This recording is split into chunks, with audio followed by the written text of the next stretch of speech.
बच्चों कैसे हो। अक्टूबर के बाद क्या बदला? तो वोल्शेविक। कौन होते हैं वोल्शेविक? वोल्शेविक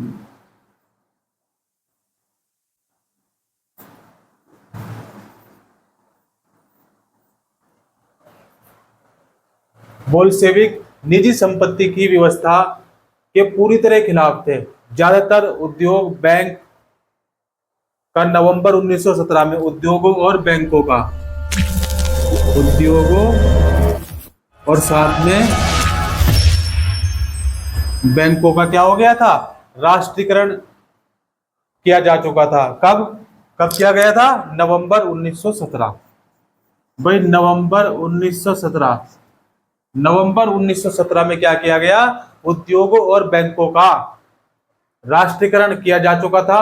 उनका स्वामित्व और प्रबंधन सरकार के नियंत्रण में आ चुका था। ठीक है, स्वामित्व क्या होता है और प्रबंधन क्या होता है? प्रबंधन क्या होगा भाई? जो भी अब जरूरतें होंगी उसकी प्रबंध करना होगा, उसके लिए वो कौन करेगा? सरकार करेगी। सरकार का नियंत्रण हो गया। ठीक है ना, स्वामित्व भी किसका हो गया? सरकार का हो गया। जमीन को सामाजिक संपत्ति घोषित कर दिया गया। जमीन को क्या कर दिया गया बच्चों?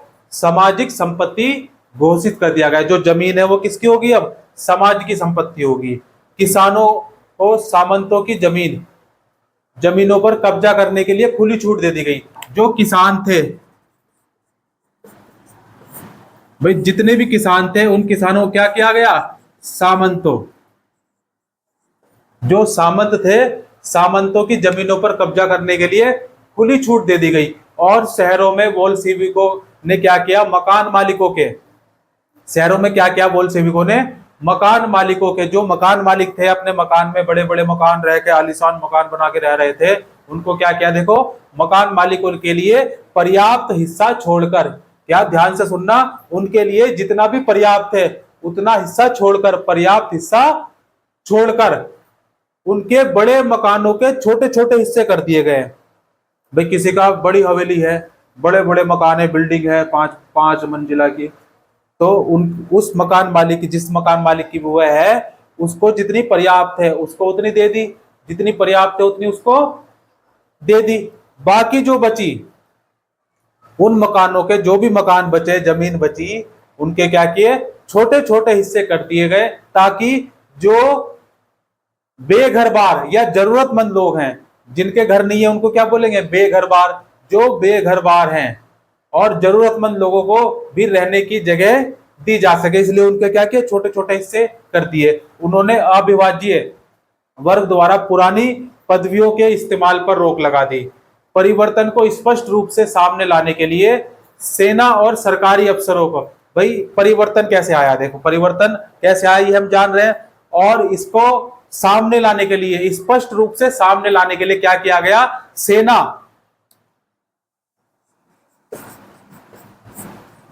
सेना की, और जो जितने भी सरकारी अफसर थे, सरकारी अफसर, जितने भी सरकारी अफसर थे उनकी क्या कर दी गई? ड्रेस चेंज कर दी गई, वर्दियां बदल दी गई। इसके लिए 1918 में एक परिधान प्रतियोगिता आयोजित की गई। भाई इनकी सेना की और जितने भी सरकारी अफसर थे, इनकी क्या की गई? वर्दी बदली,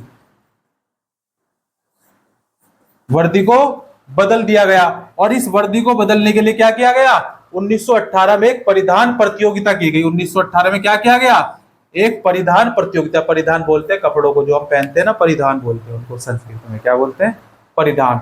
परिधान प्रतियोगिता आयोजित की गई, जिसमें सोवियत टोपी, इस प्रतियोगिता में जो 1918 में हुई, इसमें क्या? सोवियत टोपी। कौन सी टोपी? सोवियत टोपी का चुनाव किया गया, और बोल्शेविक पार्टी का नाम बदलकर क्या रख दिया गया? जो बोल्शेविक पार्टी थी, इसका पार्टी का नाम बदलकर, इस बोल्शेविक पार्टी का नाम क्या रख दिया गया? रूसी कम्युनिस्ट पार्टी। रूसी कम्युनिस्ट पार्टी, इसका नाम बदलकर क्या रख दिया गया? बोल्शेविक पार्टी का नाम बदलकर रख दिया गया रूसी कम्युनिस्ट पार्टी रख दिया गया। और नवंबर 1917 में बोल्शेविकों ने संविधान सभा के लिए चुनाव कराए। नवंबर 1917 में क्या किया इन्होंने? नवंबर 1917 में चुनाव करवाए।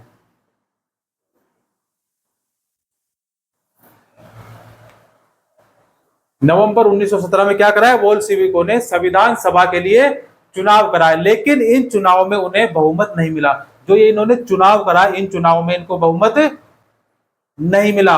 और जनवरी 1918 में, जनवरी 1918 यानी कि अगले साल, जनवरी 1918 में असेंबली ने बोल्शेविकों के प्रस्ताव को क्या कर दिया? खारिज कर दिया।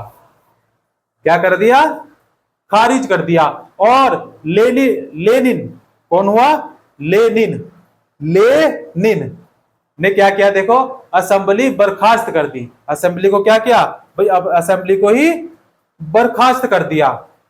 जनवरी 1918 में प्रस्ताव को खारिज किया और लेनिन ने क्या किया? असेंबली को बर्खास्त कर दिया। उनका मत क्या था? देखो, लेनिन का मत क्या था? लेनिन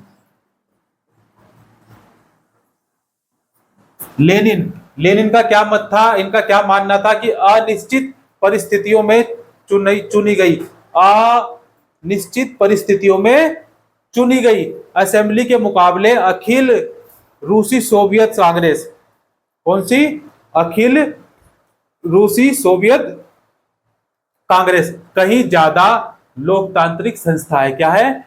कहीं ज्यादा लोकतांत्रिक संस्था है उसके मुकाबले। और मार्च 1918 देखो, नवंबर से जनवरी में आए, जनवरी से हम आ गए अब मार्च।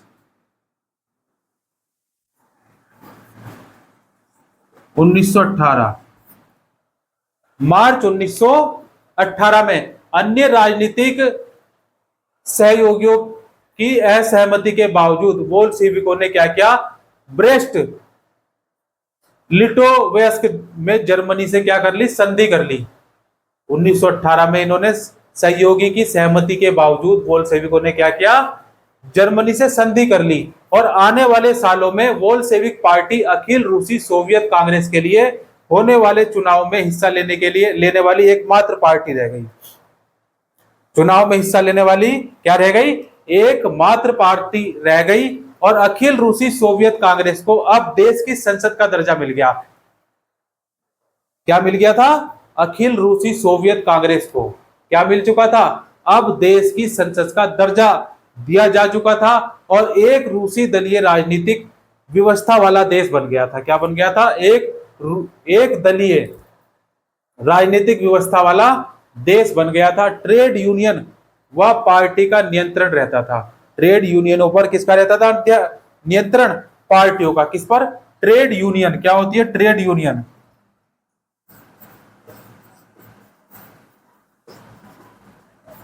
ट्रेड यूनियन पर किसका नियंत्रण था? पार्टी का नियंत्रण रहता था। और गुप्तचर पुलिस, कौन? गुप्तचर पुलिस, गुप्तचर पुलिस,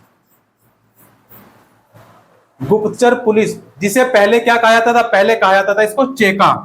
क्या कहा जाता था पहले? चेका। और बाद में ओजीपीयू। क्या कहा जाता था? ओजीपीयू,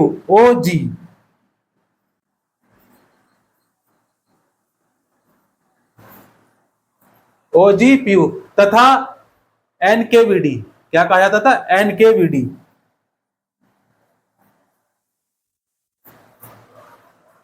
ये नाम दिया गया था किसको? गुप्तचर पुलिस को। और बोल्शेविकों की आलोचना करने वालों को दंडित करती थी। जो बोल्शेविकों की क्या करते थे? आलोचना करते थे, उनको क्या करती थी? ये दंडित करती थी गुप्तचर पुलिस। बहुत सारे युवा लेखक और कलाकार भी पार्टी की तरफ आकर्षित हुए क्योंकि वह समाजवाद और परिवर्तन के प्रति क्या थे? समर्पित थे, इसलिए वह आकर्षित हुए। और अक्टूबर 1917 के बाद, कब?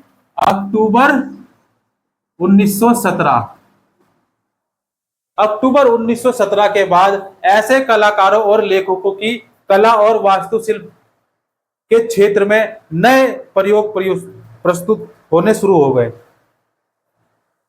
नए प्रयोग करने क्या कर दिए भाई, अब प्रस्तुत किए गए। लेकिन पार्टी द्वारा थोपी गई सेंसरशिप के कारण बहुत सारे लोगों का पार्टी से मोह भंग होने लगा, रंग में भंग पड़ गया। अब देखो, जब रंग में भंग पड़ा, क्यों पड़ा, तो गृह युद्ध हुए। कौन से युद्ध हुए, कौन से युद्ध हुए, गृह युद्ध।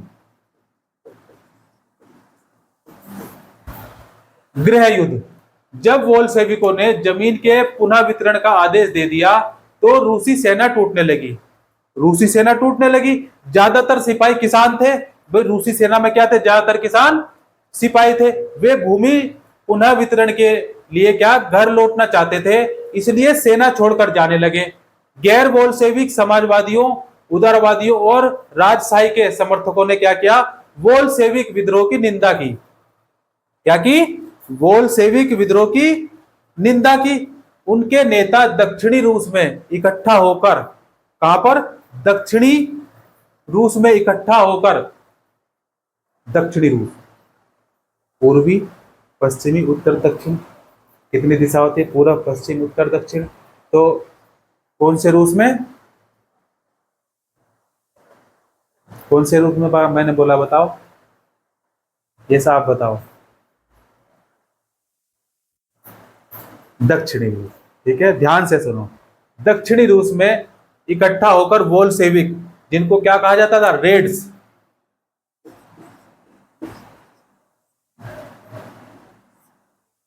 रेड्स से लड़ने के लिए टुकड़ियां संगठित करने लगे। भाई लड़ने के लिए क्या चाहिए, लड़ने के लिए फौज चाहिए ना, और फौजों की क्या होती है, टुकड़ियां होती हैं। तो टुकड़ियां संगठित करने लगे।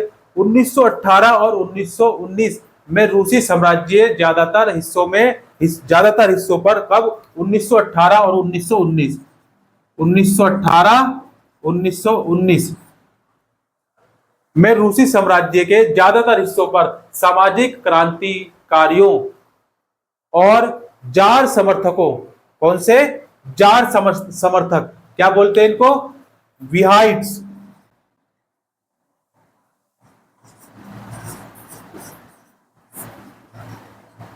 विहाइट्स, जार समर्थक का ही नियंत्रण रहा। उन्हें फ्रांसीसी, अमेरिकी, ब्रिटिश और जापानी टुकड़ियों का भी समर्थन मिल रहा था। ये सभी शक्तियां रूस में समाजवाद को फलते फूलते नहीं देखना चाहती थी। भाई समाजवाद को बिल्कुल भी फलते फूलते नहीं देखना चाहती थी।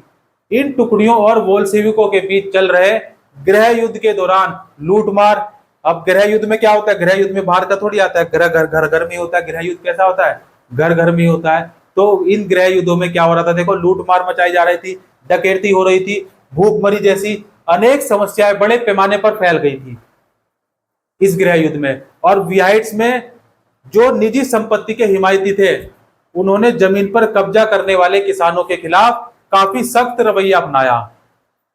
उनकी इन हरकतों के कारण तो गैर बोल्शेविकों के प्रति समर्थन और भी तेजी से घटने लगा। जनवरी 1920 तक, कहां पहुंच गए अब हम, जनवरी 1920, एक साल की जर्नी पूरी हो गई भैया। 1917 से अब कहां पहुंच गए हम, जनवरी 1920 तक। भूतपूर्व रूसी साम्राज्य के ज्यादातर हिस्सों पर बोल्शेविकों का नियंत्रण कायम हो चुका था। उन्हें गैर रूसी राष्ट्रवादियों और मुस्लिम जहीदियों की मदद से यह कामयाबी मिली। उन्हें गैर रूसी राष्ट्रवादियों और मुसलमानों से क्या मिली, मदद में यह कामयाबी मिली। यहां रूसी उपनिवेशवादी, जो रूसी उपनिवेशवादी ही बोल्शेविक, एशिया स्थित रीवा में बोल्शेविक उपनिवेशिकों ने समाजवाद की रक्षा के नाम पर स्थानीय राष्ट्रवादियों का बड़े पैमाने पर क्या किया, कत्लेआम किया। ऐसे हालात में बहुत सारे लोगों को यह समझ में नहीं आ रहा था कि बोल्शेविक सरकार चाहती क्या है। लोगों को यह बिल्कुल भी समझ में नहीं आ रहा था कि बोल्शेविक सरकार चाहती क्या है। आंशिक रूप से इसी समस्या से निपटने के लिए ज्यादातर गैर रूसी राष्ट्रीयताओं को सोवियत संघ, यूएसएसआर, दिसंबर 1922 में रूसी साम्राज्य में, कब, दिसंबर 1922 दिसंबर 1922।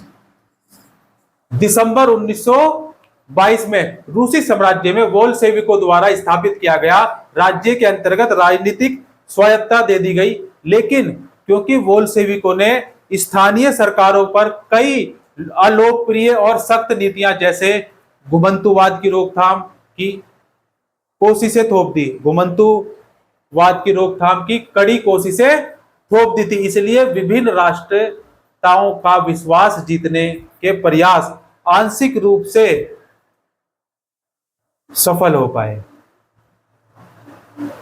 क्लियर हुई बात? कोई दिक्कत नहीं? देखो समाजवाद का निर्माण कैसे हुआ। समाजवाद, अब क्या आया? समाजवाद।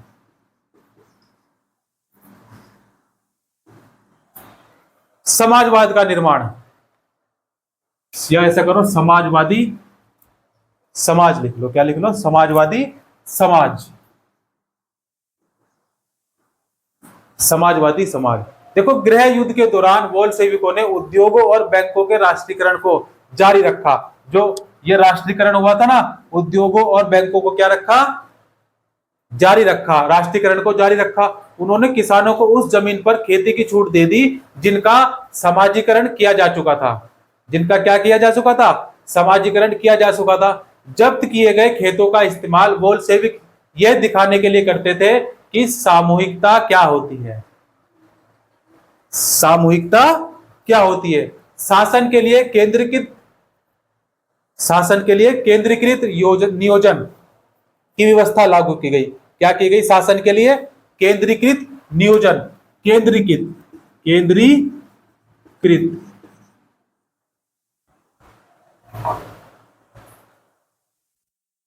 केंद्रीकृत लिख ले बच्चे, लिख ले, आवाज मत कर यार, लिख लो केंद्रीकृत नियोजन।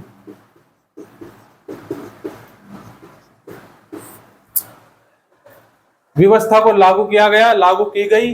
अफसर इस बात का हिसाब लगाते थे कि अर्थव्यवस्था किस तरह काम करती है। अर्थव्यवस्था किस तरह काम करती है, इस आधार पर वे 5 साल के लिए लक्ष्य तय कर देते थे। इसी आधार पर उन्होंने पंचवर्षीय योजनाएं बनानी शुरू की। क्या शुरू की? पंचवर्षीय योजनाएं बनानी शुरू की। पहली दो योजनाओं कौन सी? 1927, 1932, 1927, 1932 और दूसरी 1933, 1938। 1933 से 1938, 1933 से 1938 के दौरान औद्योगिक विकास को बढ़ावा देने के लिए सरकार ने सभी तरह की कीमतें स्थिर कर दी। क्या कर दी? सभी तरह की कीमतों को स्थिर कर दिया, एक समान कर दिया। और केंद्रीकृत नियोजन से आर्थिक विकास को काफी गति मिली, औद्योगिक उत्पादन बढ़ने लगा। 1929 से 1933 के बीच तेल, कोयले और स्टील के उत्पादन में 100% क्या हुई? वृद्धि हुई। इसमें 100% वृद्धि हुई। किस किस में? तेल में, कोयले में और स्टील। नए नए औद्योगिक शहर अस्तित्व में आए, मगर तेज निर्माण कार्यों के दबाव में कार्य स्थितियां खराब होने लगी, क्योंकि निर्माण का कार्य तेजी से चल रहा था। निर्माण का कार्य तेजी से चल रहा था, तो दबाव में क्या हुआ? निर्माण तेजी से चलने के दबाव में कार्य स्थितियां खराब होने लगी। मैग्नेटोकोर्स्क में एक स्टील संयंत्र का निर्माण किया गया। 3 साल के भीतर पूरा कर लिया गया। इस दौरान मजदूरों को बड़ी सख्त जिंदगी गुजारनी पड़ी, जिनका नतीजा यह हुआ कि पहले ही साल में 500 बार काम रुका। 550 बार। कितनी बार? पहली बार में 550 बार काम रुका। रिहायशी क्वार्टरों में, जोड़ों में शौचालय जाने के लिए 40 डिग्री कम तापमान पर लोग चौथी मंजिल से उतरकर सड़क के पार दौड़कर जाते थे। समझ पाए भाई? जोड़ों में, जाड़ों में, जोड़ों नहीं है, ठीक है, तो क्या है? जाड़ों में, सर्दियों में, क्या? सर्दियों में, ठंड में शौचालय जाने के लिए 40 डिग्री कम तापमान पर लोग चौथी मंजिल से उतरकर सड़क के पार दौड़कर जाते थे। अब सोचो किसी को टट्टी बहुत तेज लगी हो तब क्या होगा? है ना। पहले वो 40 डिग्री के तापमान पर चौथी मंजिल से उतरकर सड़क के पार जाएगा, वो भी उतरने के बाद भी सड़क पार करेगा, तब कहीं पता लगा टट्टी निकल गई। हाँ, हो सकता है ऐसा। एक विस्तारित शिक्षा व्यवस्था विकसित की गई और फैक्ट्री कामगारों एवं किसानों को विश्वविद्यालयों में दाखिला दिलाने के लिए क्या किया गया, खास इंतजाम किया गया। महिला कामगारों के बच्चों के लिए फैक्ट्रियों में बावड़ियां खोल दी गई, बावड़ियां नहीं, बाल वाड़ियां। बावड़ियां क्या होती है, चलो निकल गया तो बता, बावड़ी क्या होती है, बावड़ी क्या होती है, बावड़ी जहां पर पानी इकट्ठा किया, जैसे तालाब होता है ना, ऐसे ही बावड़ियां बनाते हैं, ठीक है ना। उसमें पानी एकत्र किया जाता है या पानी इकट्ठा किया जाता है या पानी को रोक के रखा जाता है। लेकिन यहां पर क्या, बाल वाड़ियां खोल दी गई, सस्ती स्वच्छता सेवा उपलब्ध कराई गई, मजदूरों के लिए आदर्श रिहायशी मकान बनाए गए। लेकिन इन सारी कोशिशों के नतीजे सभी जगह एक जैसे नहीं रहे, क्योंकि सरकारी संसाधन सीमित थे। भाई सरकारी चीजें क्या होती हैं, सरकारी चीजें एकदम सीमित मिलती है ना, तो सरकारी संसाधन क्या थे, सीमित थे। क्यों थे सीमित, क्यों थे? स्थालीनवाद, क्या बात करेंगे, स्थालीनवाद। स्थालीनवाद या सामूहिकरण, क्या होगा, सामूहिकरण, सामूहिकरण,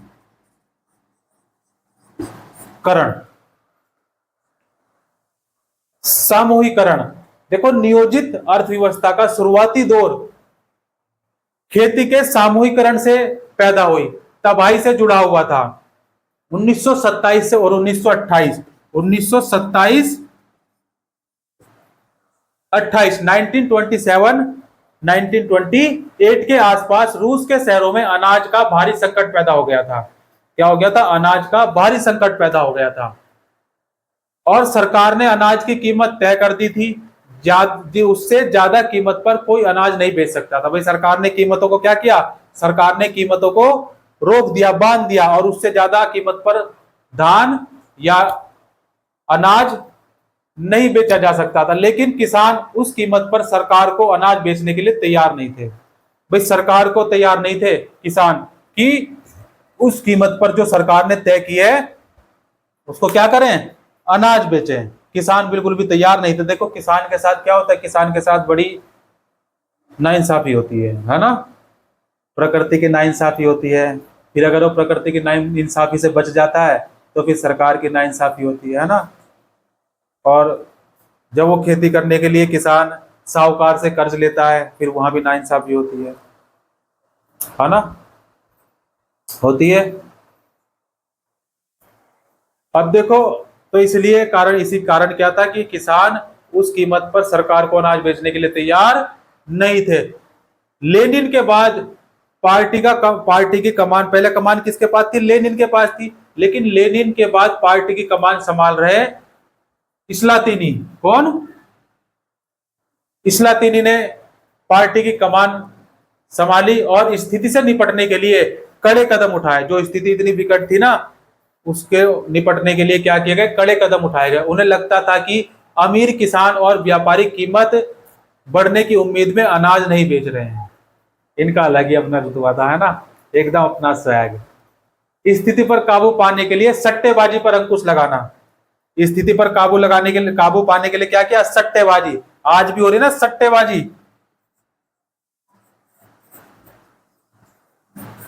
भाई आजकल तो खुलेआम हो रही है सट्टेबाजी, है नहीं, प्लेइंग 11 क्रिकेट, है ना, रमी, पता नहीं कितनी तरह की हो रही है। और नेता अभिनेता जो है इसका क्या करते हैं, ऐड भी करते हैं, और आप बड़ी प्यार तरीके से देखते हैं ना, और खेलते भी हैं। ये सट्टेबाजी हो रही है ना, और गलती से कहीं ताश खेल रहा कोई तो उस पर पुलिस छापा मार देगी, है ना, ऐसा ही है।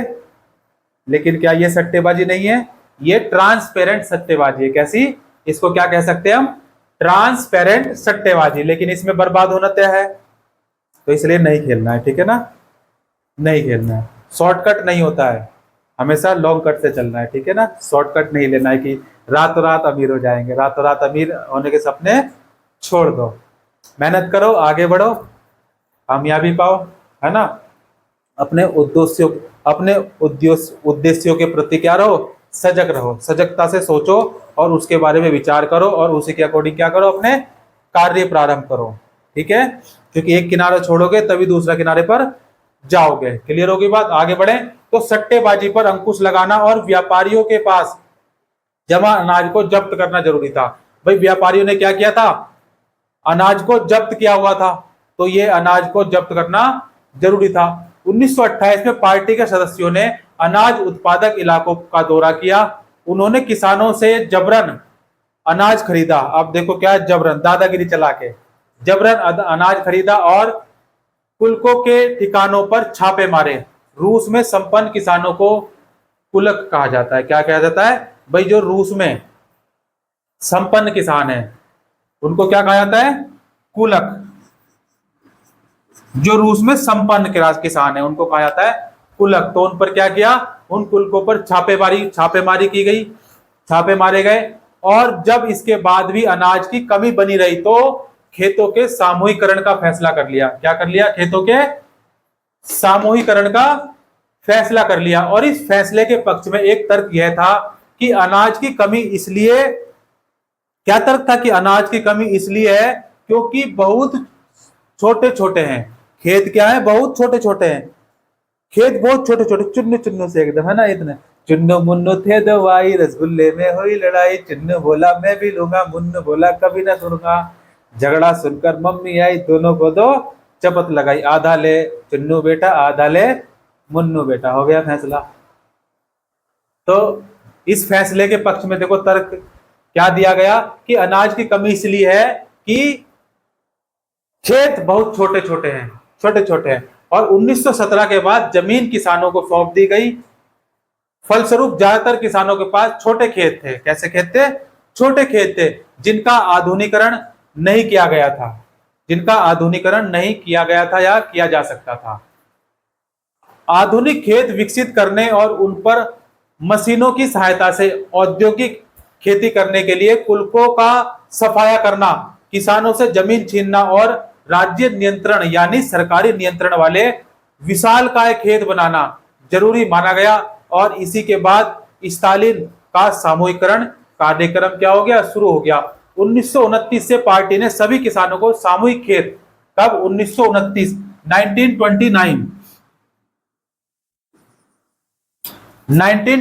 1929 में पार्टी ने क्या किया, सभी किसानों को सामूहिक खेत कोल खोज में काम करने का आदेश जारी कर दिया।